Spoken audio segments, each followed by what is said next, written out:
Good morning, everybody. Welcome to our second meeting today, and we're going to be talking about the Board of Education redistricting for Los Lunas schools. And we're going to go over a lot of information pretty quickly. And as was previously mentioned, there is a copy of this presentation material on the district website for the community to take a look at, as well as access to an interactive map where you can see what some of the proposed changes are. So let's get started. Let's talk a little bit about what redistricting means. It's modifications to the school board member representation district areas due to population changes.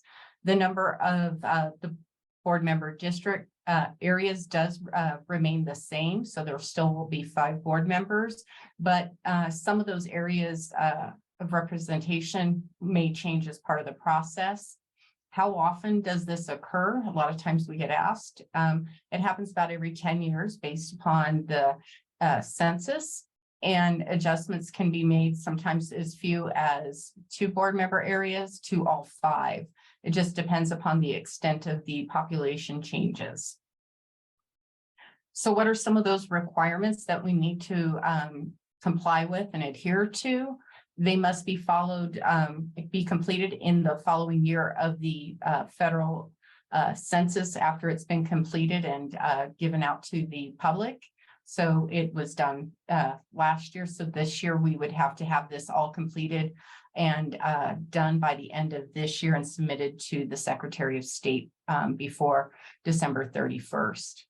We also must make sure that all 5 board member districts areas have balanced populations plus or minus 5% of the mean.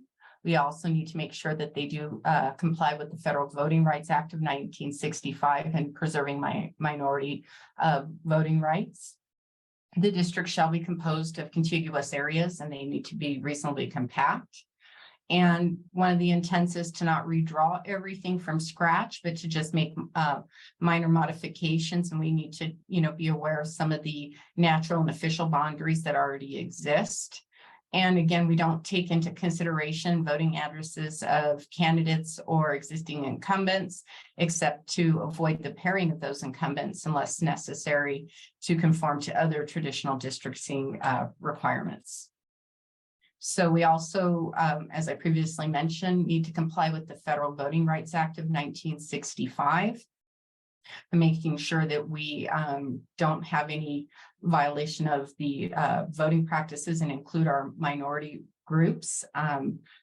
New Mexico, as well as Valencia County, we are a minority majority state, as well as Valencia County is as well. So we do take that into consideration when we evaluate everything. We also make sure that we don't none of our redistricting options minimize or cancel out any of the voting strength of those minority groups, as well as we don't fragment or crack any of those areas. And we want to make sure that we provide opportunities for minority voters to elect their preferred representatives. So looking at what some of those contiguous and reasonable compactness means, each area should be composed of those clearly definable boundaries. Each school board member representation district should be one area without other areas within it. So you shouldn't have to travel from one area to get to another area that is still part of the same. So for example, this being District 1, you shouldn't have to go through another district to get back into District 1. And then compactness, even though the word alludes to something that's small, it doesn't refer to the, it refers to the overall shape, but not the size of that district for the voting area. So making sure we preserve communities of interest. We have groups of significant shared interests that need to be kept together. And we also want to, again, make sure we preserve the core of those existing school board member voting districts and protect those core constituencies to just make minor adjustments to shift some of that population. So looking at existing attendance zones and some of those school board member districts, Currently, the state of New Mexico doesn't have any requirements where those things need to match up.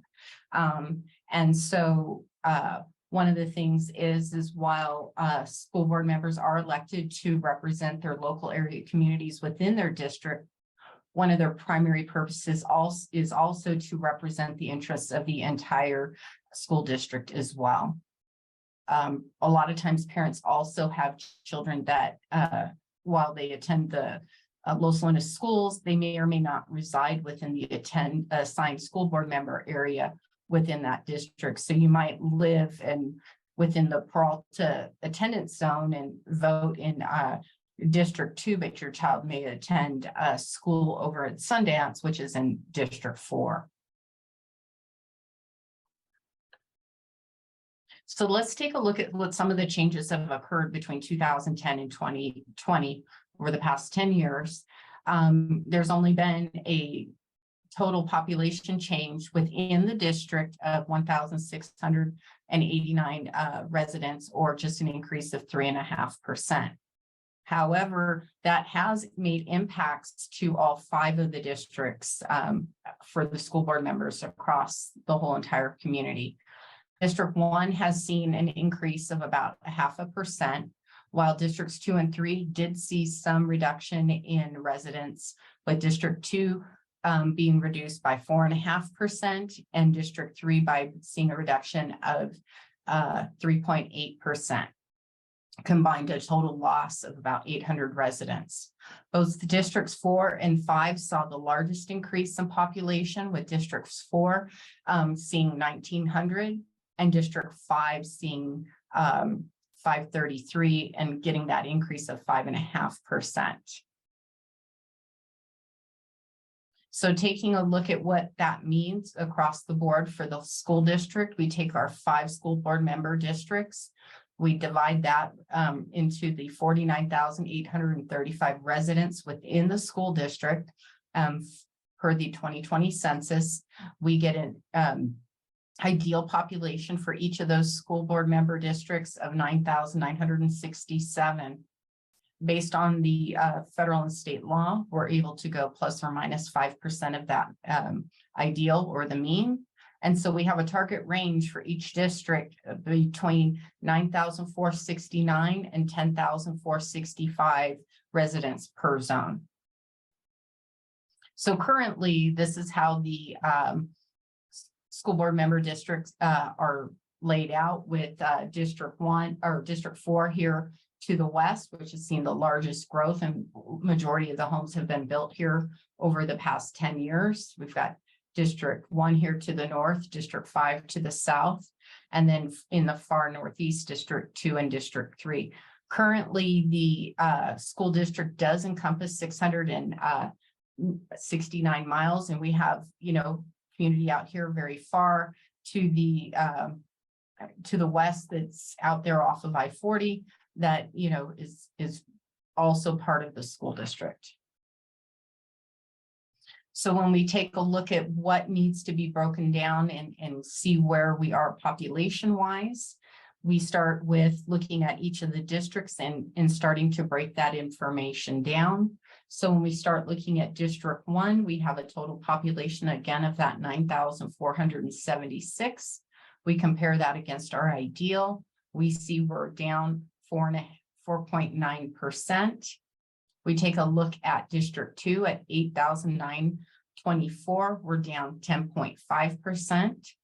With District 3, we're 9,218. We're down 7.5%. And then when we get to District 4, we're at 11,927. We're at 19.7% over our ideal. And then District 5, we're at 10,290, and we're 3.2% over our ideal. So based upon those numbers, we can tell that we're going to need to make changes to all 5 districts in order to shift the population from west to east. So let's take a look at some of the options that we've developed to be able to shift that population over. Los Lunas Public Schools is unique in terms of there's a lot of areas within the community that are very rural and have less density. And then you have very dense and highly populated areas that are intermixed in between. So shifting that population from east to or west to east is somewhat of a challenge. So right now, under option 1, we have some proposed changes to move population from District 4 towards into Districts 5 and 1. So we'll start looking at those areas, and then from Districts 1 and 2 and Districts 5 into 3. So let's talk about the first changes. We're going to look at moving some area up here north of Main Street. And this is going to be moving from District 4 into District 1, and it'll be this area north of Main Street, east of Los Cerrillos Road and Highline Street, and it'll move to the east to the existing District 1 boundary. It'll continue up. There is a natural break between this existing subdivision here and the south of Inspiration at Fiesta subdivision, and we'll use that as our main connecting point there. And then on the south side of Main Street down here, we're going to use Morris Road where the existing boundary is. We're going to use Sickler Road and everything east of Sickler Road as it connects up towards the north, towards Main Street to the existing District 5 boundary located right here. And all of that will shift over into District 5. And then when we look over at some of the changes to shift population further over from District 1 into District 2, we'll start here at Riverside Drive and north of Main Street, and we'll continue up to Sunflower Lane and connect that back over to State Highway 47. And this area now will become part of District 2. And then here on the south side of Main Street and New Mexico 47, and then the acequia that is just located right here at Main Street.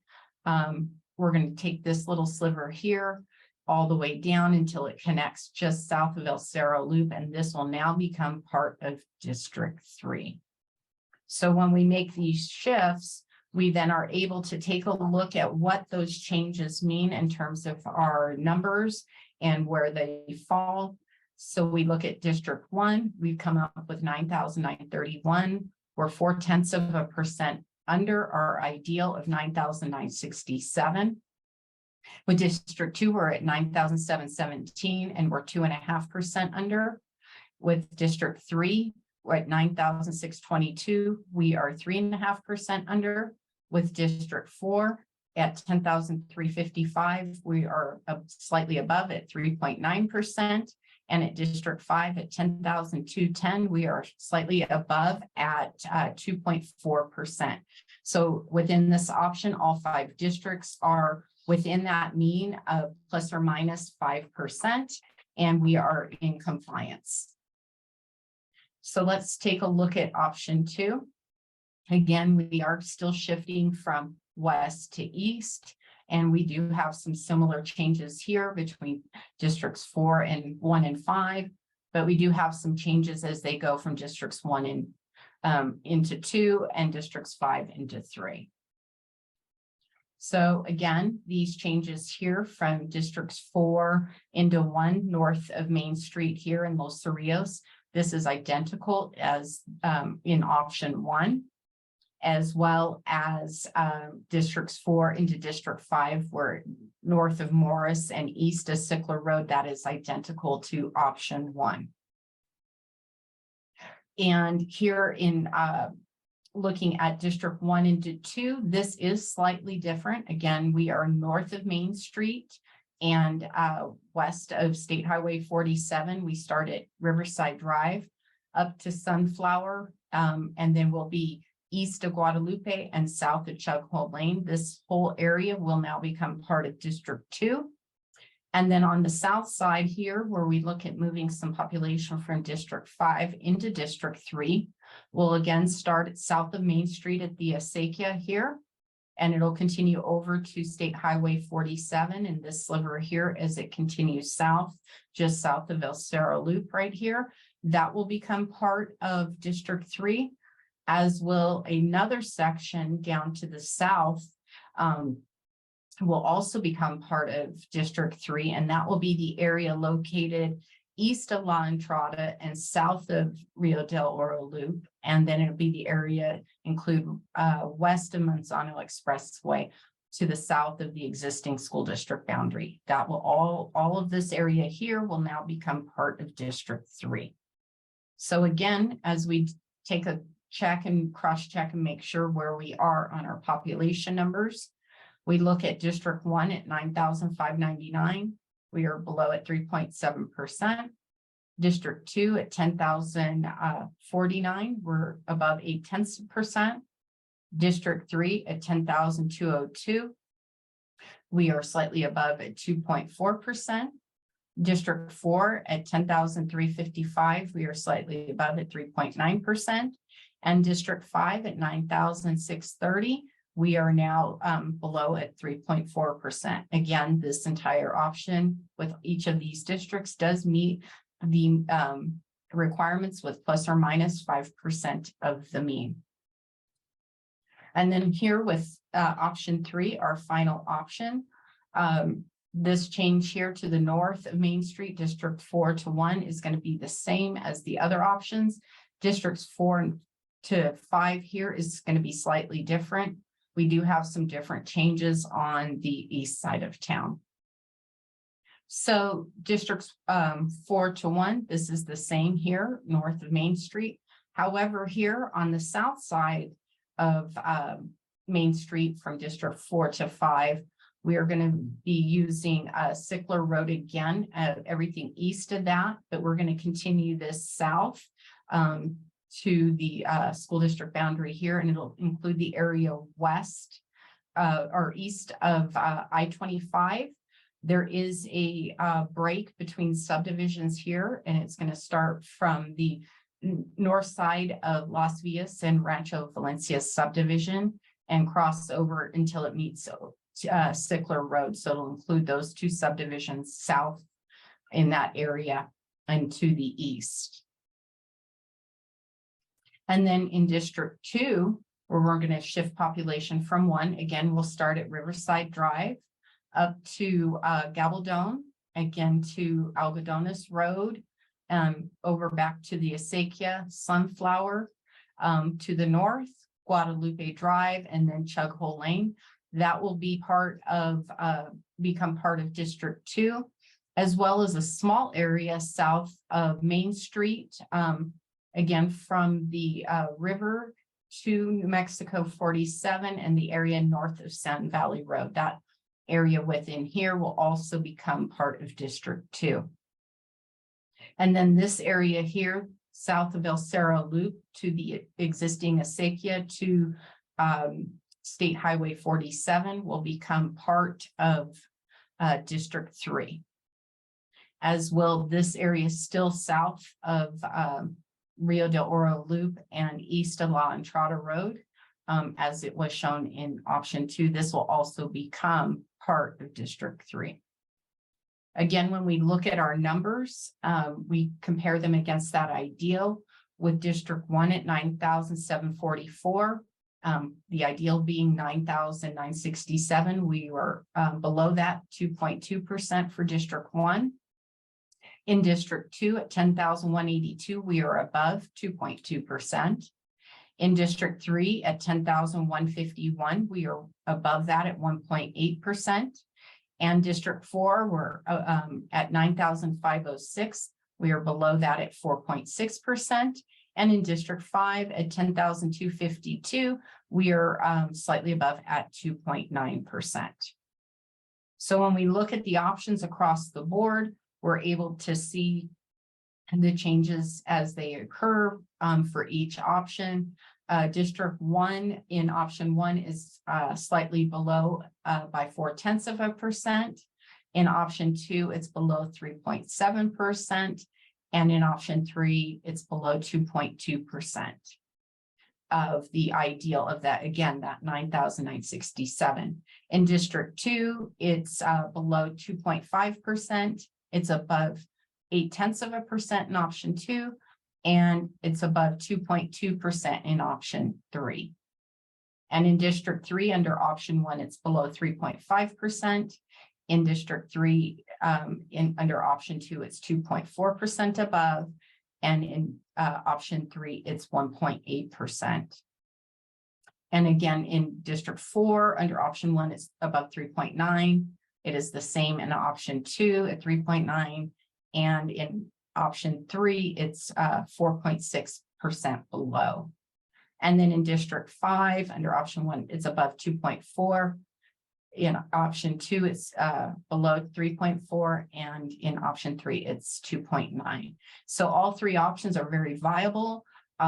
They do meet the plus or minus of the mean of 9,967, and they do fall within that range. So taking a look at the summary of the options for consideration, each option does meet the requirements of the Federal Voting Rights Act and the Election Handbook by the State of New Mexico Secretary of State. They do provide those equally balanced populations within plus or minus 5% of the mean in each area. We do preserve the core of those existing school board member districts and protect those core constituencies. Each area is contiguous and compact based on the mapping. They do not promote a particular party or school board member candidate or jurisdiction. And when we go back and we look at the diversity between the population between the various options, we have a plus or minus 1% either way change across all categories, allowing them to remain similar to their current conditions, even with that growth that is occurring on the west side of the district. So we are staying fairly balanced in population across the entire district as changes are made. So looking at some of these next steps where we are in the process, we are here at our second meeting. We have 4 other meetings scheduled. There's going to be 2 additional meetings on November 2nd at 10 and 5 p.m. via Zoom. And then there's access in the school board in the boardroom, as well as 2 meetings on November 9th at 10 and 5 p.m. Public comments can be submitted through the district website through solivas@llschools.net. Again, you can access the mapping and as well as a copy of this presentation. The school board is anticipated to adopt a final option on November 29th. So I'm not sure if there's any questions at this point. Again, if anyone has any questions for Colleen, to add them in the chat. And if you think of any questions after the meeting ends, my email is on the screen right now. And if not, I think that will conclude our presentation. We'll wait a couple minutes, Colleen, and then we'll decide if I'm going to go ahead and share my screen so I can let everyone know exactly where they can find this presentation on our website. Okay, so I just stopped my share. So again, you'll find it on the LLS Board of Education tab, and it says election boundary options.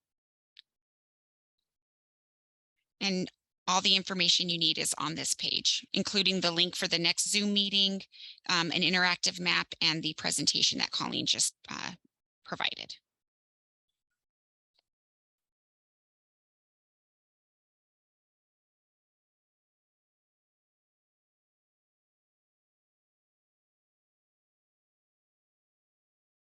Okay, we don't have any questions at this time. Thank you for everyone attending.